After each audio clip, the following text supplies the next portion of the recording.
প্রভু, আজ সকালে তুমি আমাদের বলেছিলে কিছু নির্দেশ দেবে। হ্যাঁ আচার্য চন্দ্রশেখর, সেই জন্যই গঙ্গার নিবৃত তীর আমি বেছে নিয়েছি। কিন্তু আমার নিত্যানন্দকে দেখছি না তো, সে গেল কোথায়? নিত্যানন্দ প্রভু খুব ভোরে গঙ্গা স্নানে গেরিয়েছেন। উনি বোধহয় গঙ্গা তীরে আমাদের জন্য অপেক্ষা করছেন। চলো তাহলে আমরা একটু এগিয়ে দেখি। ওই তো আমার নিত্যানন্দ। परमिहोनी रे कमठ मीन किंमतीरे शरत खीन अथवा गपुते शपच दिन स्तबो नहीं दूरे नृपति कुलिना। प्रणाम प्रभु। তোমাকেই খুঁজছিলাম নিত্যানন্দ। শোনো তোমরা, আমার একটি জরুরি সিদ্ধান্ত তোমাদের জানিয়ে রাখি। আমি স্থির করেছিলাম সন্ন্যাস নিয়ে পরিভ্রমণের আগে আমার মা শচীদেবীর সঙ্গে মিলিত হব অদ্বৈত আচার্যের গৃহে। প্রভু, তাহলে সচিমাতার অদ্বৈত আচার্যকে খবর দিতে হয়? হ্যাঁ নিত্যানন্দ, তুমি যাবে নবদ্বীপে। আমার মাকে আসতে বলো। হ্যাঁ আরেকটা কথা, তিনি যেন একা আসেন, তার সঙ্গে যেন কেউ না আসে। কিন্তু প্রভু, অদ্বৈত আচার্যের গৃহে কে যাবে প্রভু? সেখানে যাবে চন্দ্রশেখর, আর আমরা এখান থেকে যাব শান্তিপুর। সেখানে মার থেকে অনুমতি নিয়ে শুরু হবে আমাদের পথ চলা। কৃষ্ণ বিরহে যে আর আমি সহ্য করতে পারছি না। কবে তার চরণে ঠাঁই পাব? কবে?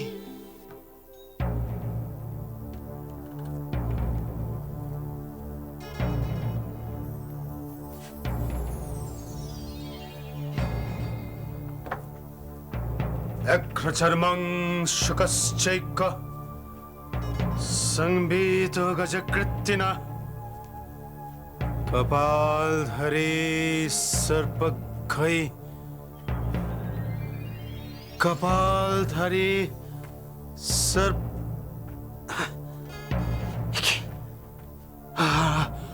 আরেকবার কপাল না শেষমেশ স্মৃতি আর শাস্ত্র তুই কি আমাকে ছেড়ে চলে যাচ্ছে? শঙ্কর, সরস্বতী। কপালধারী সর্বগৈ সর্বগাত্রেষু বেষ্টিতা। এ তো কালিকা পুরাণ। উমার মন বুঝতে শিব ছদ্মবেশে এসে নিজের সুন্দর রূপের ভয়ঙ্কর নিন্দা করছেন। এত সুন্দর সহজ শ্লোক তোমার স্মৃতি থেকে লোপ পেয়েছে দেববর্মা। যার স্মৃতি নবদ্বীপের গর্ব ছিল একদিন, তারই স্মৃতিলোপ। স্মৃতিলোপ লোপ পাওয়া এত প্রকৃতির নিয়ম। ব্রাহ্মণ, জন্ম জন্ম তো ধ্রুব সত্য নয়। মৃত্যু, বিনাশ, সেই তো ধ্রুব সত্য। কিন্তু কিন্তু কে কে তোমরা? কে তোমরা এত রাতে? এ কণ্ঠস্বর, এ কণ্ঠস্বর আমার আমার খুব পরিচিত, বহুদিনের চেনা, বহুদিনের চেনা।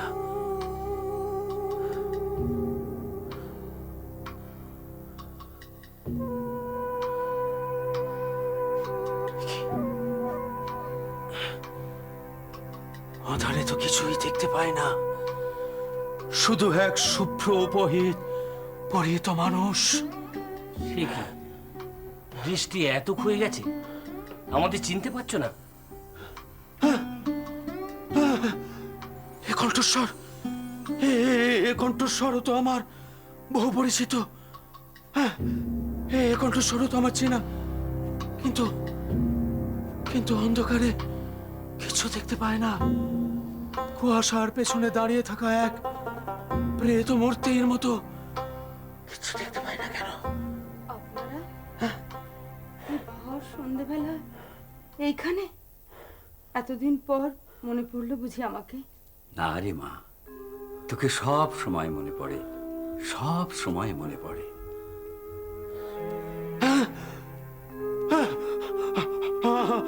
আমি চিনতে পেরেছি, আমি চিনতে পেরেছি এই কণ্ঠস্বর। আমি চিনতে পেরেছি আপনাকে, আপনাকে আমি চিনতে পেরেছি। আপনি আপনি বেদবতীর পিতৃদেব, পণ্ডিত পণ্ডিত নদের চাঁদ চক্রবর্তী। আমি চিনতে পেরেছি। আর আর আমাকে চিনতে পারছো দেববর্মা?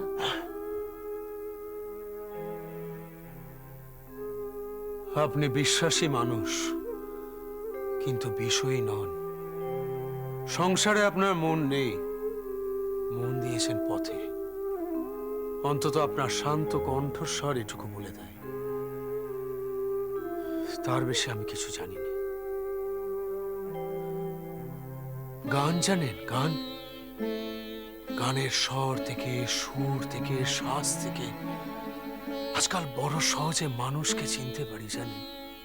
গান জানি, গাইবো? কি ছেলে মানুষে জুড়লে বলো তো তোমরা?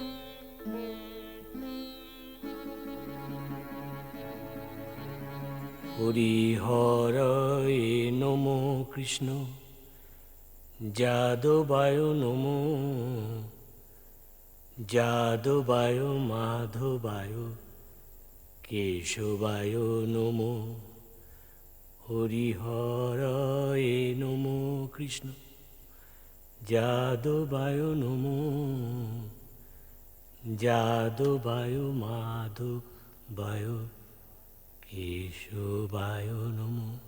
স্তব্ধ হও, স্তব্ধ হও আর বাঁচেন, স্তব্ধ হও।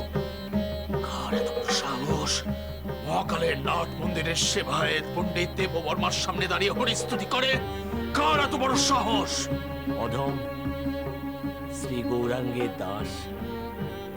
অধমের নাম হরিভক্ত অঘরনাথ। চবন হরিদাসের সঙ্গে থেকে নিজের দ্বিজত্ব আপনি খুঁজিয়েছেন, কিন্তু আমি আপনাকে সেদিন কিছু বলিনি। নিজের ভাইকে আপনি বিপদগামী করেছেন, তাও আমি কিছু বলিনি। কিন্তু আজ আমি আপনাকে একটা প্রশ্ন করছি অগর গোসাই। চবন স্পর্শ করবার পরেও মহাকাল অঙ্গনে প্রবেশ করবার অধিকার আপনাকে কে দিয়েছে? এই সাহস আপনি কোথা থেকে পেয়েছেন বলুন? সাহস যোগাচ্ছে গৌরাঙ্গ মহাপ্রভু। আর অধিকারের কথা বলছো বাবা? অধিকার নয়, দাদুকে শেষ উৎসাহ দিয়েছিলাম আমি, তোমার মেয়ে সিদ্ধি। তুই কুলোটা ভ্রষ্টাচারী! হে কাল ভৈরব, হে কাল ভৈরব, তুমি জাগো। তোমার ত্রিশূল নেমে আসুক ওই ধর্মত্যাগিনীর মাথায়। কুষ্ঠ হোক, বাজ পড়ুক ওর মাথায়। কুষ্ঠ আর পক্ষাঘাতে ওর সারা শরীর ছেয়ে যাক। হায় হায় হায় রে সে ভাই, যার স্বামী নেই, ছেলে নেই, সেই অভাগিনী মেয়েটাকে কোন অধিকারে তুমি গাল দাও? ওর জীবনটা ছাড়খাড় করে দিও, শান্তি হয়নি তোমার। চিতায় ওঠার আগে আমি কি শান্তি পাবো না কোনোদিনও? আজ ভোর রাতে ঘর ছেড়ে সন্ন্যাসী হয়ে চলে গেছে বাবা। তারপরেই হাওয়া টানছে, খসে পড়েছে তোমার মন্দিরের চূড়োর ওই ত্রিশূল। মারো ওই ত্রিশূল দিয়ে আমাকে, কই মারো। আমার রক্তে শেষ হয়ে যাক দেবতার, দেবতার দোহাইয়ের এই ধর্মযুদ্ধ। মারো আমাকে, মারো। কই মারো, তোমারই রক্ত মাংস তোমারই সামনে দাঁড়িয়ে আজ মরণ চাইছে। মারো তাকে। আর কত মারবে স্বামী? আর কত মরবে নিজের সঙ্গে নিজের দ্বন্দ্বে? যে দেবতাকে সাক্ষী মেনে এই যুদ্ধে নেমেছো, সেই মহাকাল এত হিংসা, এত বৈরী, এত ক্রোধ চান কি? দেবতাকে আর কত নিচে নামাবে তুমি? ছি ছি ছি ছি ছি ছি।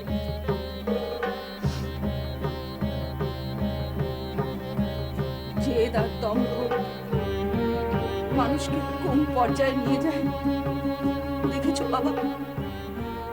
তোমার জামাইকে দেখো, শুধু ঈর্ষা। নিমায়ের প্রতি অন্তহীন ঈর্ষার বিষে ওর শরীরটা আজ নীল হয়ে গেছে। সেই মানুষটা সব কিছু ছেড়ে চলে সবাইকে ভাসিয়ে দিয়ে সর্বত্যাগী সন্ন্যাসী হয়ে গেছে। আর এই মানুষটা কিসের জন্য আজও বেঁচে আছে বলতে পারো বাবা?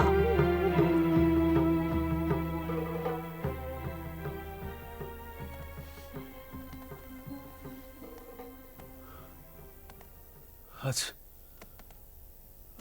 আজ অমাবস্যা না রে মা? তাই বুঝি চারিদিকে এত অন্ধকার? তুমি সব গোল করে ফেলেছো বাবা।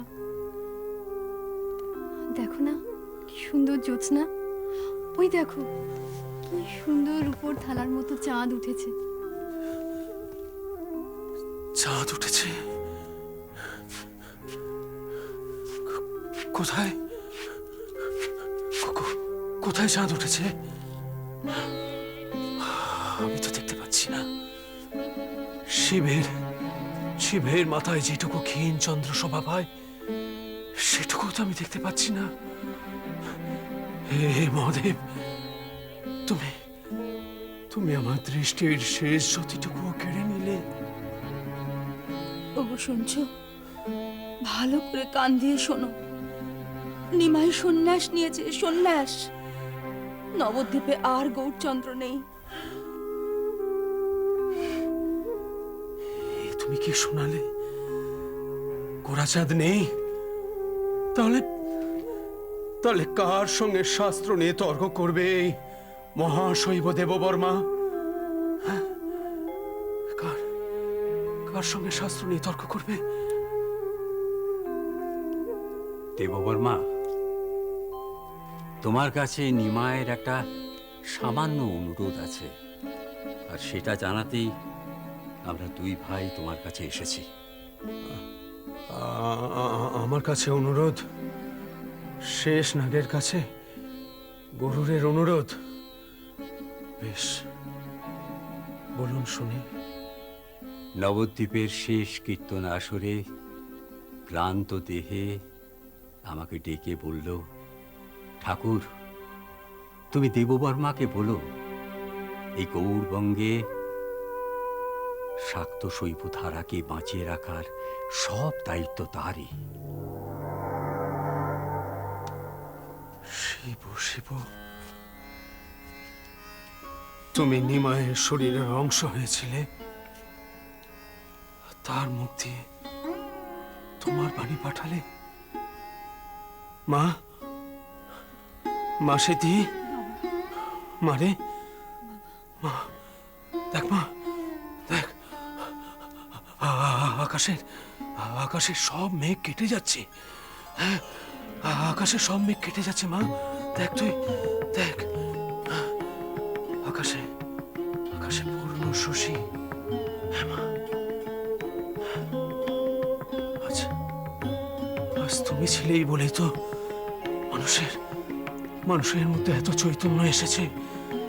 জয় মানুষের মহাচৈতন্যের জয়, জয় শ্রী চৈতন্যের জয়, জয় শ্রী চৈতন্যের জয়, জয় শ্রী চৈতন্যের জয়। যাই বলিস চাঁদবা, তোর মতো এক ঝলক দেখেই আমি কাউকে ভালোবাসতে পারবো না। তাহলে তুই কি আগে তার কুষ্টি বিচার করে তারপর ভালোবাসবি? না, তা কেন? ভালোবাসার সময় কি আবার অত বিচার বুদ্ধি থাকে নাকি? কিন্তু তা বলে এটুকু দেখবো না যে সে আমায় ভালোবাসে কিনা।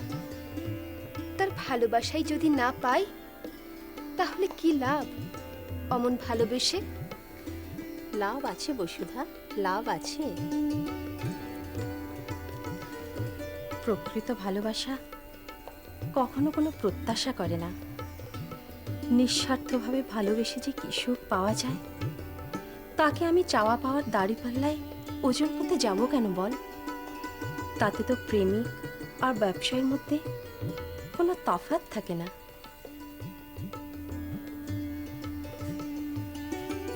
মানতে পারলাম না দিদি, তোর যুক্তি আমি কিছুতেই মানতে পারলাম না। নিষ্ফল ভালোবাসা আমার কাছে কোনো দাম নেই। তুই তো কাউকে ভালোবাসিস নি বসুধা, সেই জন্য এই কথা বলতে পারছিস। ভালোবাসিনি, কিন্তু আমিও ভালোবাসতে চাই। আমিও স্বপ্ন দেখি আমার মনের মানুষের। কে তোর মনের মানুষটি? তা তো জানি না, আমি তো কাউকে মন দিইনি। কিন্তু একটা কথা জেনে রাখ, তোর মতো একতরফা নিরুচ্চার প্রেমে আমি বিশ্বাসী নই। যাকে ভালোবাসবো তাকে নিজের মনের কথা গোপন করব না। আর সেই জন্যই তোর মতো অসাধারণ কাউকে আমি ভালোবাসবো না। তুই কি করে জানলি আমি কোনো অসাধারণ মানুষকে ভালোবাসি? জানি না, অনুমান করছি। তুই যা চাপা স্বভাবের মেয়ে, স্বয়ং ভোলানাথেরও সাধ্য নেই তোর মনের তলপান। আর যদি কৃষ্ণ বা বলরাম অবতার হন